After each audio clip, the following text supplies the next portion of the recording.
doing the compression test, we did notice that one of the pistons was doing 50 psi. So at the time, we looked at getting the taking the part, we get the pistons out, check the rings, and actually rebore the actual cylinders. So what happens here is, because we've already done the engine teardown and we find out where the issues are, we find out that the piston rings are to blame. So I did the full measuring of the pistons, I looked at the piston rings, I looked inside the cylinder block where the bores are to see what the measurements are there, and now we're at the stage now how to hone engine cylinders the right way.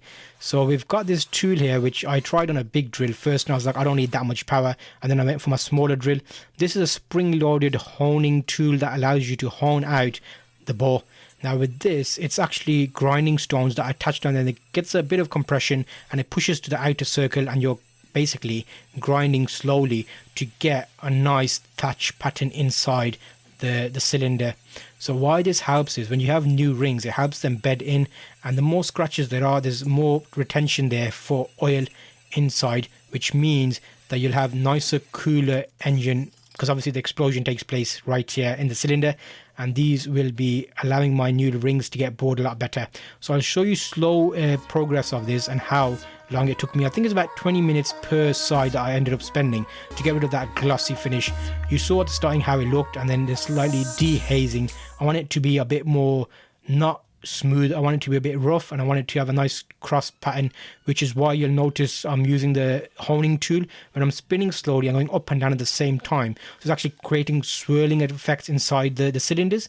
And what I found was, the slower you go and go up and down, it actually helps you do this correctly.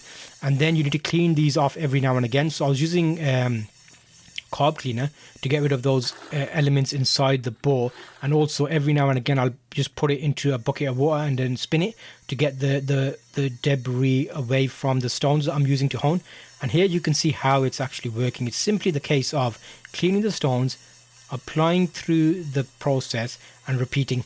So I've done it here a few times on each one, slowly working around, and I also flipped the cylinder head over, so I got an even top and bottom coverage to make sure that it worked well.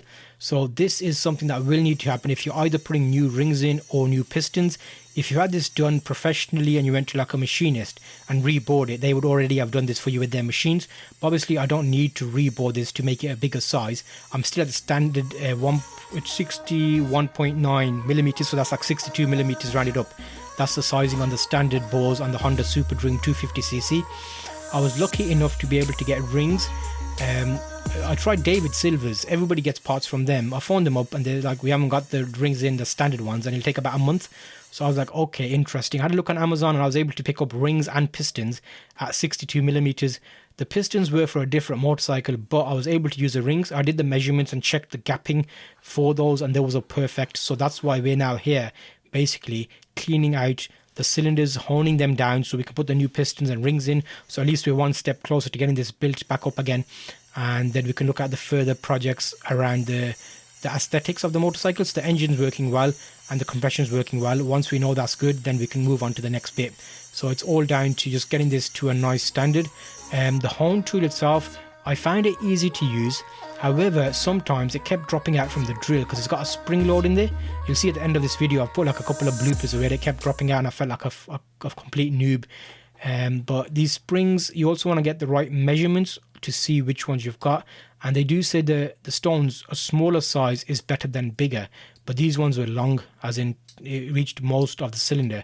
But I was still doing the up and down motion to actually get a good even coverage. I did measure this up as well to make sure that I was doing not too much. I don't think I could, because you're grinding metal, it's going to come off very lightly. So you probably have to be there for like at least half a day continuously grinding in order to get any sort of noticeable change. But that's not the main purpose of this. The main purpose of this is to deglaze it, which basically means we want to get rid of the smooth finish. We want there to be nice light scratches in a thatch pattern, and that means our pistons will work the best, cool down quickly, the rings will bed in nicely because we're putting new rings in.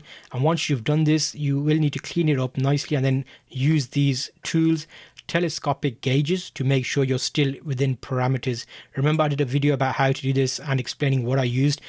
Digital calipers work best because it is to 2 decimal places that you want to be able to measure, and there's tolerances for when you need to change either the rebore or the rings. But I was able to check this over, and I was quite pleased with the outcome and the result. And you'll also see now we've cleaned the gasket off, and look how nice and clean the cylinder gasket location looks.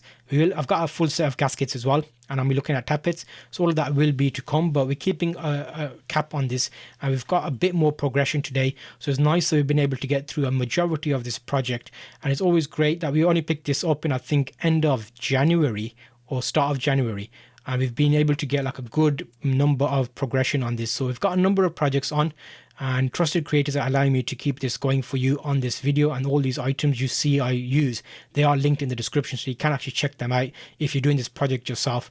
Some things I didn't like, some things I did like example, the digital caliper worked out nice, these telescopic gauges worked out nice, but if you saw the process of when I was polishing the cases, there's like a polishing wheel that wasn't very good, so stay away from that.